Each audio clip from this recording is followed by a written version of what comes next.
I think what we got to do with this whole thing, I think we got to start off because obviously there's no question that anybody looks at a basketball player, especially D1 or above. There's no question that training to be a good athlete is part of that equation. You're jumping, you're changing direction, and you're running. Well, so here's the thing. I think the first thing we got to establish is a high level, even strongman, a high level bodybuilder, not so much, but wrestler for sure. We train to be good athletes also. We train to be very strong, good athletes. Like, perfect example, box jumps were something I did every week. At 315 pounds, I could basically jump my big ass up onto a 52-inch box. That's a massive, that's impressive, standing still, no approach, no one-step lead in, just straight, boom, explosion.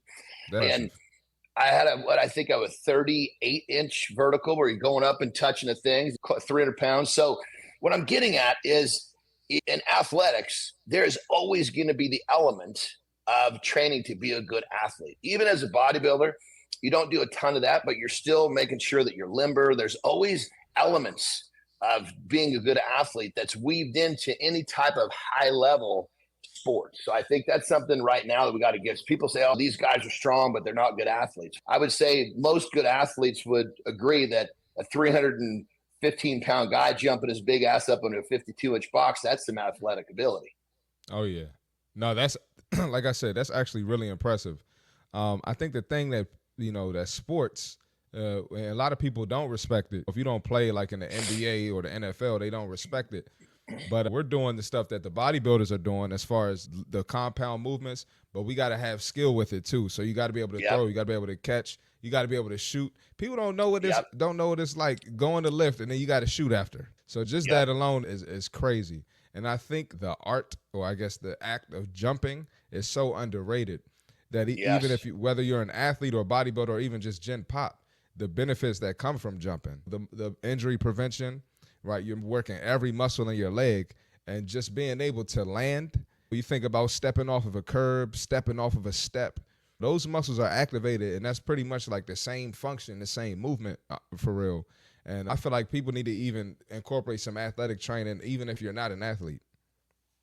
Yeah, and you brought up a good point, brother. There's training, like general athletic training, which is we're talking about box jumps and shit like that. And then there's the actual skill sets that has to be applied. Like in basketball, you're talking passing and all the stuff that you just mentioned.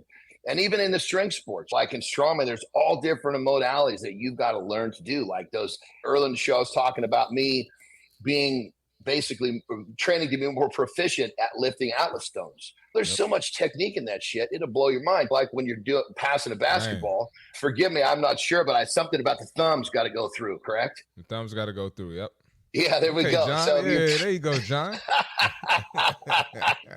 Yeah, so it's just you can pass the ball or you can fucking pass the ball. And you got to learn all that skill on top of your general athletic training.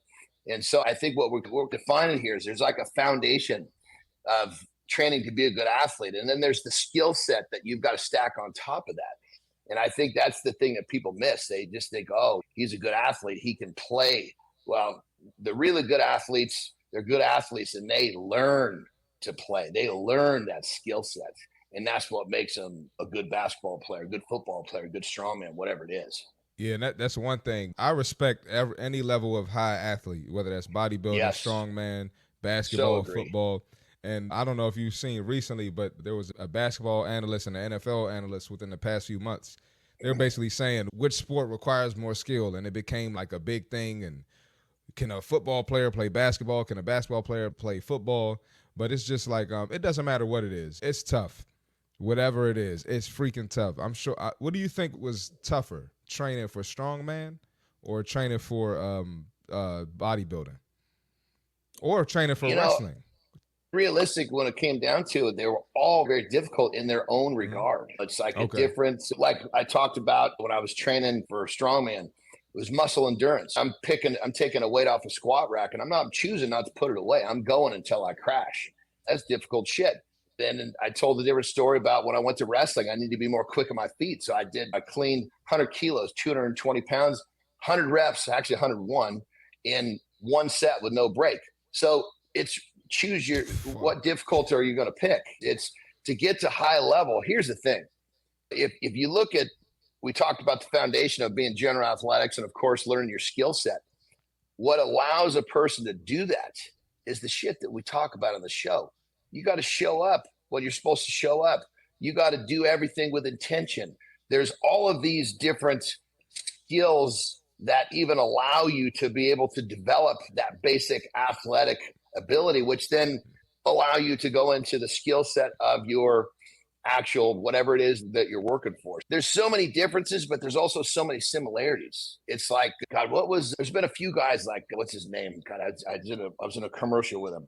Antonio Gates from the was it Chargers or anyway, NFL. Yep. He never played a down of football. He played basketball in college. A lot of people did that. Yep. Yes, because he basically was such a good athlete. He could pick up enough skill to basically change sports. That's what I was doing in my sports as well. I had spent so much time working on my strength and my general athletics. I just had to put the skill on top of that. And I think that's something that people tend to miss. And it goes along with that conversation you were talking about, which sport is tougher. I guess it just depends. Now, think about these defensive ends. They look like high jumpers. You could take some guys out of the NBA and put them on the end, and they could get around the edge. Yeah. You know what I mean? And there's safeties and wide receivers my size. And there are guys taller than me, bigger than me playing the same position. So no, you're absolutely right. Yeah, and you take these guys and you break it down. What do they have all the same? They got the shit that you need as the foundation that allows them to develop and develop quickly. Exactly. Yes, 100%.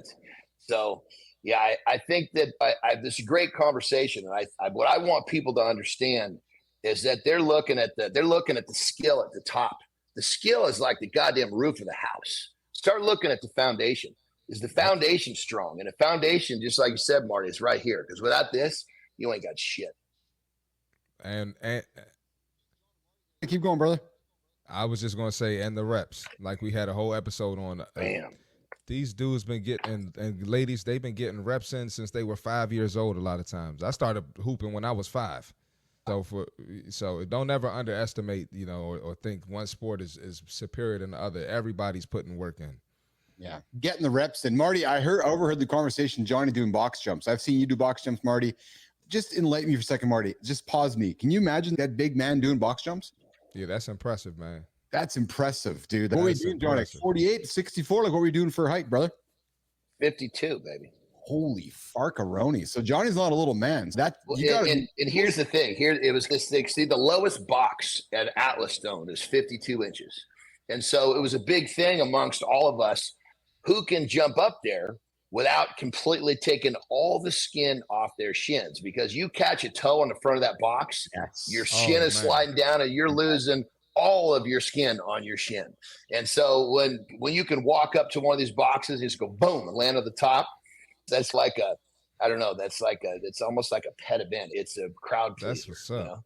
And Marty and Johnny's training in those old school days with either the wooden box or the metal box, not on those soft ones, Marty, that you and I are jumping on these days. I got the box. So and then I translated that into my wrestling career. I'd walk up to the ring, boom, jump up. I wouldn't step in and go up the steps. I would jump up there. Yeah. I got to look that up. Yeah. Hey, Marty, you said one thing about putting in the reps here quickly. I just want to call Lauren again quickly. You guys both know Lauren.